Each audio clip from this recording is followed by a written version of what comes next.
What is up, guys? Welcome back to another video. Today we're going to be doing a full walk around of my brand new 2020 Duramax build. But first, there's a couple of packages that I do have to drop off at the post office. These are some of the orders that you guys have placed. I made a post on my Instagram, both of my Instagram accounts, the business account and my personal account. If you aren't following me on those pages, please do, because we do giveaways. For Christmas, anyone who ordered between the 24th and the 25th, we're gonna randomly pick one person and give away $200. So this was actually all Donnie's idea, who is my business partner and a friend of mine. So a huge shout out to Donnie, because he did want to give back to the people for holidays and also for all the support that you guys provide for us. What we've got here is all the names of the people who placed an order Christmas Eve and on the Christmas day. Basically, if you see multiple names, it's because they purchased multiple items. So looks like Stu Robinson ordered 2 items, so we put his name down twice. So basically, yeah, that's it. All right, hope you guys are ready.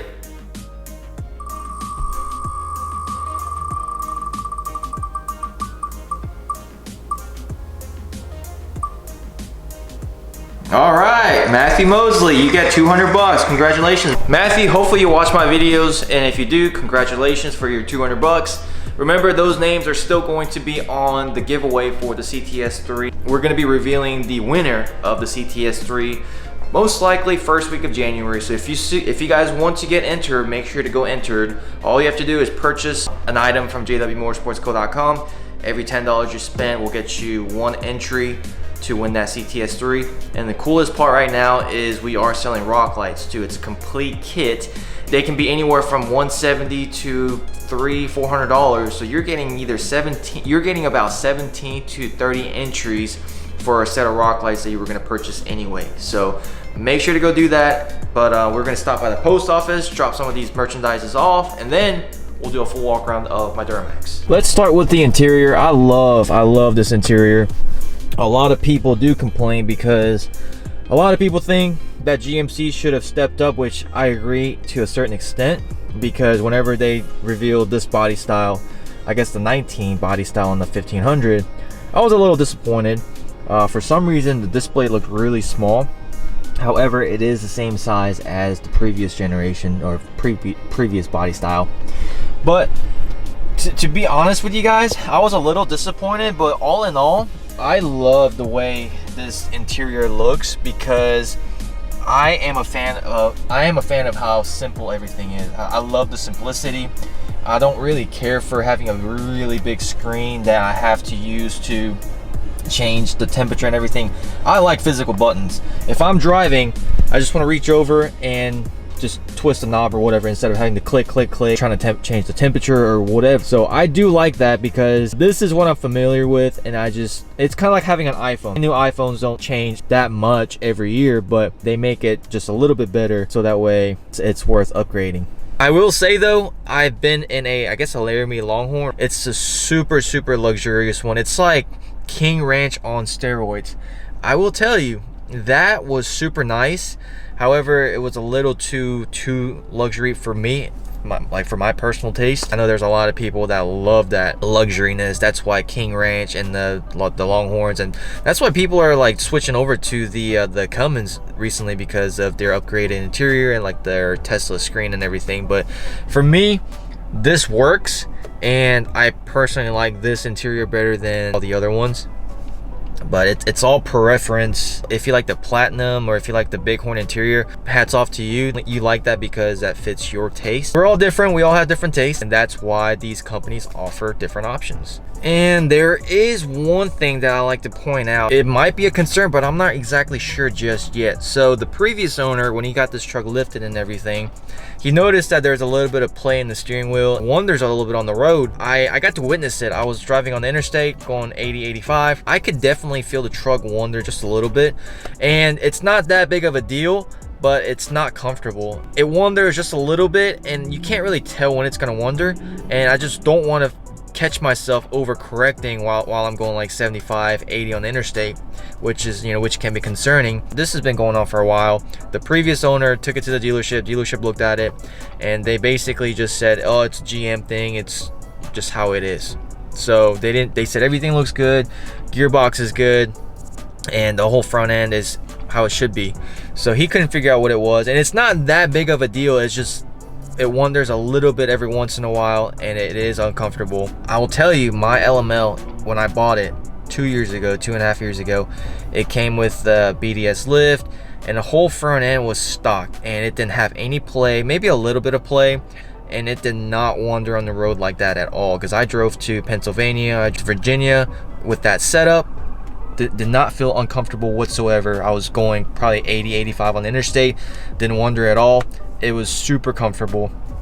And once I put McGaughy 7 to 9 inch lift, and I went with 14 wides and 37s, still didn't wander at all. I drove like that for about 2 months, 3 months. And what I did was, just to tighten up the steering just a little bit, I got the Pitman and idler support kit. That made a huge difference. That really made the steering on the front end tight. I'm about to do it on this truck. The reason why I bring that up is I've been researching it. There's a couple of people who have the exact same experience that I'm going through, how the truck wanders a little bit on the interstate. And I asked my friend Mark. He said he doesn't have anything like that. I think Matt said his AT4 wanders a little bit too. So when he gets back, we're gonna switch vehicles and take our vehicles to the interstate and see if his is doing what mine is doing. Leave a comment below if you have a 2020 Duramax and if your truck wanders a little bit on the interstate, just a little bit. And actually, one person messaged me on Instagram asking me if my truck was doing that, and so I know it's not just me. I know there's a couple of people out there. So I don't know if the idler support kit will fix it. I'm sure it will help. It might be one of those things that the dealership has to fix. I would be really interested to see if they want to work on this truck at all, because it's got a lift kit on it, and legally they can't just turn my truck down because it's got a lift kit on it. There is a law, Magnuson-Moss Act, and that states that the dealership cannot just void your warranty due to your aftermarket parts. They physically have to prove to you that the lift kit caused the issue in which you're bringing the vehicle in for. Keep on the lookout. If I have to take my truck to the dealership for anything, it is still under warranty. I will bring you guys along and I'll document everything. Obviously, it's got Apple CarPlay, lane assist. So what this does is, if you are going over the line, let's say you're going over the line on the right side of your seat will vibrate, vice versa. So if you're going over the left side, the left side of your seat will vibrate. And then this button drops the tailgate down, and that's really it. Hill assist. This is for the outlet. Cooled seats, heated seats. And then we have the wireless charging pad right there. It'll charge any iPhones 8 and newer. Previous generation used to be here, but I do like the placement of the wireless charger pad right there a little bit better. Aside from that, it's a stock AT4 interior, pretty basic black leather with the brown stitching, which I love. Back, it's got plenty of room in the back, and those things right there, it's like a little storage area. The headrest does fold down, so that way it can give you a little bit more visibility when you're driving. Let me see if I can lift the seat up. Yep. So right there we have the under seat storage, which is pretty cool.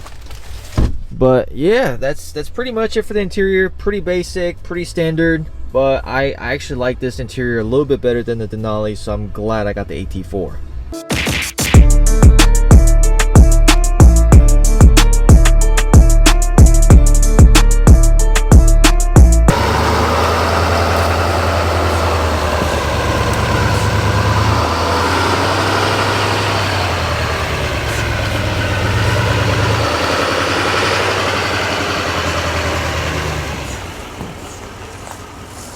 Here is my 2020 Duramax AT4 with 13,000 miles on it.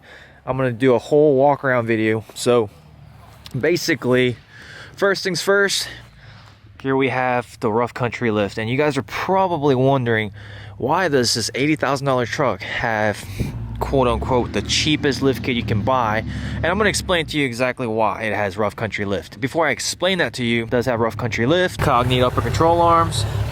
You got the Cummins. It does have rough country shocks, 37 1350 Toyo MTs, 24x14 or 24x12, excuse me, the TIS wheels. And then if we come in the back, this did this hitch did come with the truck. So this is actually designed specifically for the multi-pro tailgate. A lot of people already actually messaged me telling me to be careful putting a hitch on, which I appreciate you guys, but check this out. There you go. That cutout right there on the hitch is there so your tailgate doesn't hit it. Yep, so it is made by BMW. If you want one, go check it out. And it comes with the Retrax bed cover.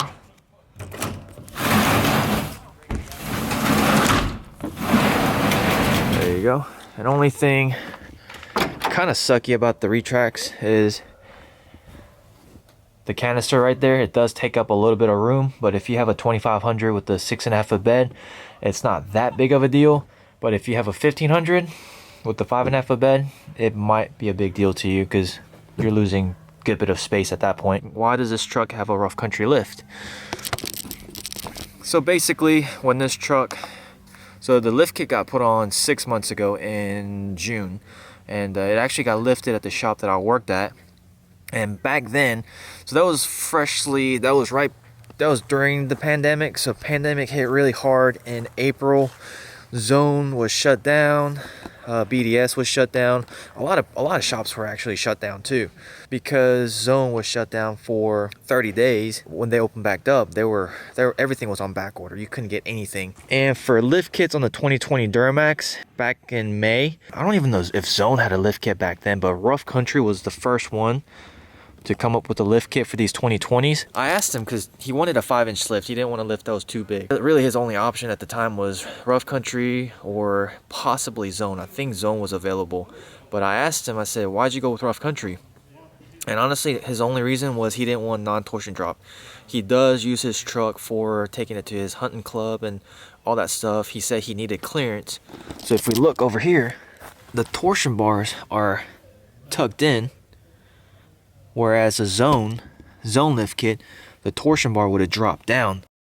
He would have lost a little bit of clearance if he had to climb over logs or anything like that. But in return, what he did was he upgraded the control arms to Cognito, and he actually did order Fox 2.0 shocks for this truck. So it would have had a Rough Country lift, Cognito arms, and Fox 2.0 shocks, which at that point, only thing Rough Country is a cross member and the knuckles, which that doesn't really matter. Fox shocks were on back order, so they put the Rough Country shocks on for now. He drove it and he said the ride quality wasn't as bad as he thought it would be. It actually rides pretty decent. It's just a little bit stiff. He told him to cancel the Fox shocks because he didn't think it was necessary to upgrade to Fox.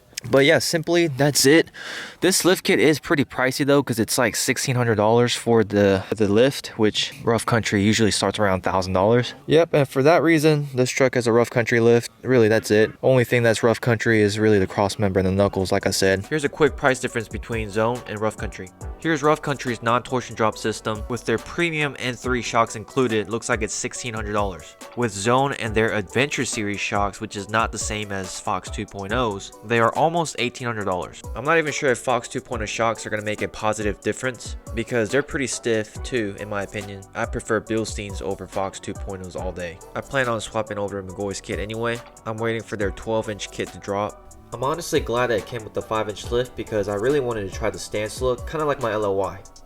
5-inch lift, 24x14, and some 35s would be perfect for that bulldog stance look. And after that, we'll go ahead and do a 12-inch lift and 40s.